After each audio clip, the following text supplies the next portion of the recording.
Alors dans cette vidéo, nous allons voir comment créer un Google Form. La première étape consiste à se connecter à son compte Google. Ensuite, on choisit les applications Google. Parmi les applications Google, il faut choisir Google Drive. Une fois le Google Drive ouvert, cliquez sur Nouveau pour choisir donc un nouveau dossier, puis choisir Google Form. Une fois le Google Form ouvert, il suffit de renseigner le formulaire. On peut commencer par marquer le titre, deux endroits pour marquer le titre. Il suffit d'écrire directement sur le prétexte et puis on renseigne les questions et les réponses. Alors au niveau des questions, on peut choisir le type de question. Donc ici c'était choix multiples, mais en cliquant juste sur le petit ascenseur à côté, on peut faire apparaître plusieurs styles de questions, réponses courtes, paragraphes, cases à cocher, etc.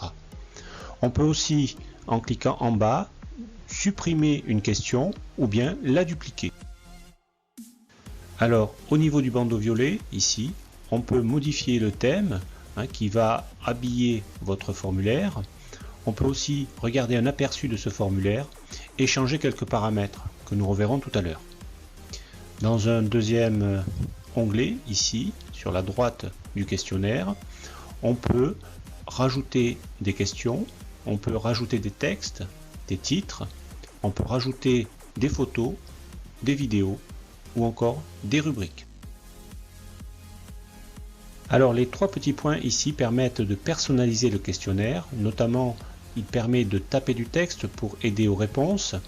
Il permet aussi de créer des parcours en fonction des réponses. On peut avoir des questions différentes. Et il permet aussi d'avoir des questions qui arrivent de façon aléatoire ou des réponses qui arrivent de façon aléatoire.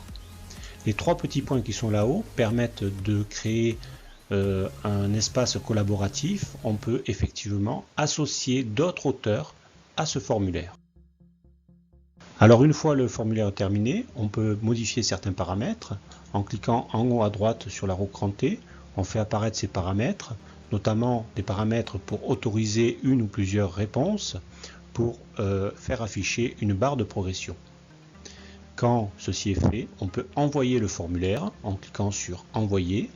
Plusieurs façons de faire, soit on récupère le lien et on envoie personnellement le lien à ceux qui doivent répondre, soit on peut programmer en mettant les mails directement dans le formulaire, on peut programmer l'envoi du formulaire par Google.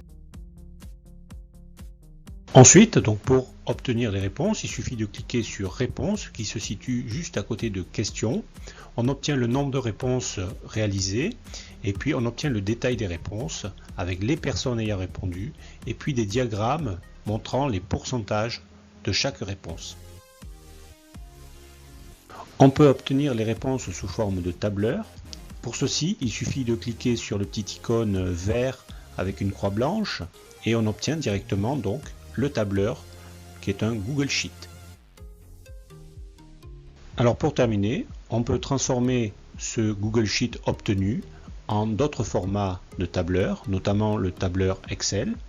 Pour cela, il suffit d'aller dans Fichier, télécharger au format et choisir Excel.